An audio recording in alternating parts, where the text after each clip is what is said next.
Quando eu comecei a estudar espiritualidade e autoconhecimento mais a fundo, lá no comecinho, eu meio que desenvolvi uma síndrome de fugir de sentimentos negativos. Então, sempre que um sentimento negativo vinha à tona, e seja ele medo, raiva, rancor, qualquer um deles, o que eu fazia era fugir. Porque na minha cabeça, eu entendia que se eu estava criando a minha realidade o tempo todo, se eu focasse a minha atenção nesses sentimentos, alguma coisa ainda pior podia se desenrolar ali mais pra frente. E isso não deixa de ser verdade. O que acontece é que fugir dos sentimentos negativos que aparecem pra gente também não é verdade. Enquanto a gente estiver no nosso caminho, de desenvolvimento e crescimento e aprendizado, a gente vai ter momentos em que a gente vai sentir culpa, vai ter momentos em que a gente vai sentir raiva, vão ter momentos de tristeza, e a gente tem que aprender a lidar com isso, né? Então, o que eu queria falar no vídeo de hoje é que existem duas coisas importantes que eu aprendi nesse processo. A primeira delas é que tudo que a gente resiste na nossa vida persiste. E a segunda é que o caminho para a gente superar qualquer dor ou qualquer padrão negativo que a gente tenha é através dela, é através da dor e através do padrão, e não fugindo, né? E não empurrando tudo para debaixo do tapete. Porque o que acontece? Quando a gente suprime, quando a gente foge de encarar aquele sentimento de frente, o que acontece é que é como se a gente gerasse uma pressão em cima dele para empurrar aquilo que veio à tona para baixo.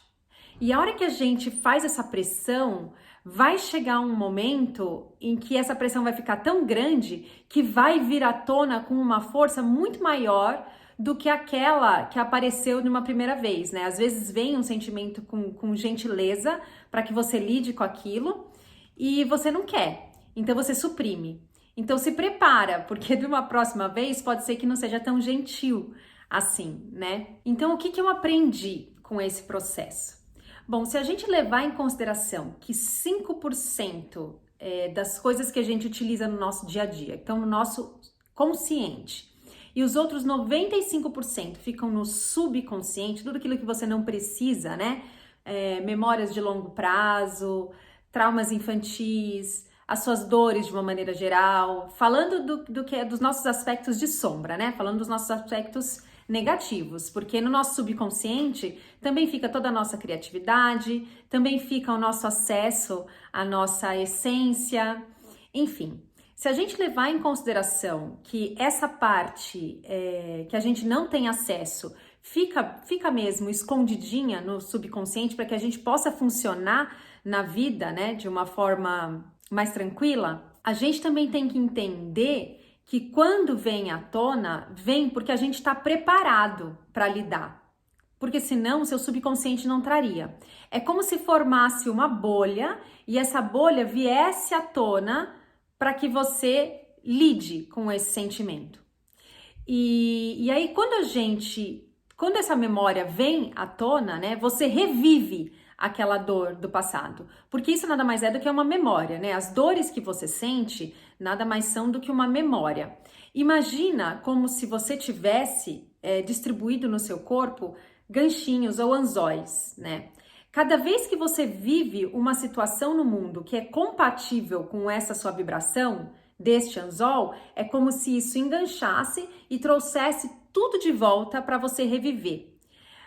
Mas não é que esse movimento de trazer de volta não é para que você viva em sofrimento, é para que você processe essa dor. E aí, qual é a diferença entre ficar revivendo, né, sofrendo de novo e processar a dor? Quando você revive, você está julgando alguma coisa que te aconteceu no passado. Então, por exemplo, no meu dia a dia, quando meu filho se nega a comer o jantar e aquilo me traz um incômodo muito grande e eu brigo com ele por causa disso. Quando eu brigo com ele, o sentimento seguinte que vem é um sentimento de culpa. E aí, vários outros pensamentos irmãos se unem a ele. Então, por exemplo, esse sentimento de culpa pode me trazer pensamentos do tipo: ah, mas eu também não gostava de brócolis quando eu era criança. Ah, mas ele só tem 9 anos. Nossa, eu sou uma péssima mãe, porque ao invés de conversar com ele, eu quero forçar ele a comer alguma coisa que ele não queira. Então, todos esses pensamentos, eles só vão reforçar a crença que eu tenho, por exemplo, neste caso, neste meu exemplo, de não ser uma mãe boa o suficiente, ou de não ser uma mãe boa, né? E aí, eu sei que isso não é verdade, mas é como eu me senti naquele momento. E se eu ficar revivendo essa situação e reforçando essa minha crença, o que vai acontecer em seguida é que eu vou procurar no meu cenário, na minha vida, coisas que confirmem essa minha crença. Então, provavelmente, as próximas cenas ou as próximas coisas que poderiam acontecer vamos supor, o meu filho se negar a ir tomar banho e eu brigar com ele de novo. Ou, por exemplo, eu conversar com uma amiga minha e ela me contar uma história completamente oposta, né? Que afirme, que reafirme ainda mais o tanto que eu sou uma mãe ruim, porque a gente estabelece ainda o julgamento sobre nós mesmos quando a gente se compara com uma outra pessoa, né? A gente vai colocando, ticando os boxes, né, de quem a gente é a partir da comparação com o outro. E isso é reviver a dor. Isso é você continuar num ciclo vicioso sem encontrar uma saída. Por outro lado, o que significa você transformar a dor, você transcender essa dor? Quando você decide transformar a sua dor, quando você decide transcender isso, o que acontece é que você para de julgar. Eu costumo fazer um exercício que eu entrego o que quer que seja que esteja acontecendo, né, a dor que eu estiver sentindo naquele momento, para uma inteligência interior, para minha inteligência interior e superior. Porque a primeira coisa, o primeiro passo para você conseguir transformar alguma coisa é você admitir que você não sabe como fazer, é você admitir que você tem um problema. Se você simplesmente olhar para aquela cena toda e falar assim, ah, bobagem, eu não sou uma porcaria de mãe, coisa nenhuma, isso aqui é só coisa da minha cabeça. E você não olhar para aquilo de forma honesta, você não olhar para qual é o sentimento que isso te gera, né? Olhar para o seu corpo e pensar aonde é que eu tô sentindo essa dor. Para mim, geralmente, quando vem com relação aos meus filhos, é uma contração que dá aqui, ó, no peito. E aí eu só paro, lógico, né? Nem sempre a gente consegue fazer isso na hora que a coisa acontece. Mas aí antes de dormir, geralmente eu faço esse exercício. Eu paro, relembro a situação, porque isso te conecta diretamente de novo com a dor, você revive de novo. E aí eu paro para observar no meu corpo onde é que eu sinto. Então, por exemplo, se eu sinto essa contração aqui no peito, eu fecho os meus olhos, me conecto com a minha inteligência interior e falo, converso com o meu ser espiritual ou da forma como você quiser chamar, né? Sem nenhuma conotação religiosa. É só uma energia mesmo. Eu fecho os olhos, entrego essa dor. Eu falo, ser espiritual, eu te entrego esse sentimento, porque eu não sei como lidar com isso. Eu te entrego essa minha dor. E eu só fecho os olhos e fico em silêncio. E nesse momento que eu fico em silêncio, eu começo a prestar atenção no que está acontecendo com aquela energia. E é muito interessante, experimentem fazer isso. É muito interessante como no começo, quando você coloca atenção naquela energia, ela cresce. Então é como se a dor crescesse. Só que ela não cresce indefinidamente, ela cresce e aí de repente isso começa a se desfazer, isso começa a murchar. E aí aquela energia que estava acumulada é como se ela se dissipasse. E como se isso te levasse para um outro patamar, para um outro lugar. E aí o que eu entendo, o que eu percebo com esse processo é que quando a gente faz isso, a gente está formando no nosso cérebro outros caminhos neurais. Então, um outro exercício interessante para depois que você tiver feito essa meditação, né?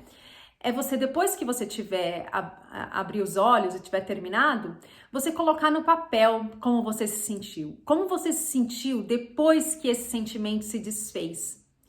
Você ajuda a reforçar um novo caminho neural. E aí eu tenho certeza que numa próxima vez que você enfrentar uma mesma situação, é como se você tivesse limado aquele seu gancho. A próxima vez no meu caso, né, o meu filho, ele age daquela forma que seria um gatilho para mim, isso não vai enroscar, porque o meu anzol já vai estar limado. E se enroscar, pelo menos eu garanto a vocês que vocês vão estar mais conscientes com relação ao que está acontecendo, ao invés de simplesmente se deixar levar. Porque nós temos muitos gatilhos, né? Nós temos muitos ganchos distribuídos pelo nosso corpo, ganchos que são energéticos. E se a gente só se culpa por ter de novo caído no mesmo buraco, né, num lugar que já é conhecido pra gente, isso não ajuda a gente a transformar essa energia. E aí isso vai se repetir e a sua culpa vai se repetir também. Então você entra num processo de só reafirmar aquela crença de que você não é uma pessoa legal, de que você não é uma pessoa suficiente, e que são todas mentiras, né? Então, um jeito de você transformar essa energia é olhar para ela de frente. Então, qualquer dor que você tenha, se você está já aberto a essa transformação, tenha isso em mente, que para você transformar, o caminho é através dela, não é fugindo dela. Então era isso que eu queria falar no vídeo de hoje.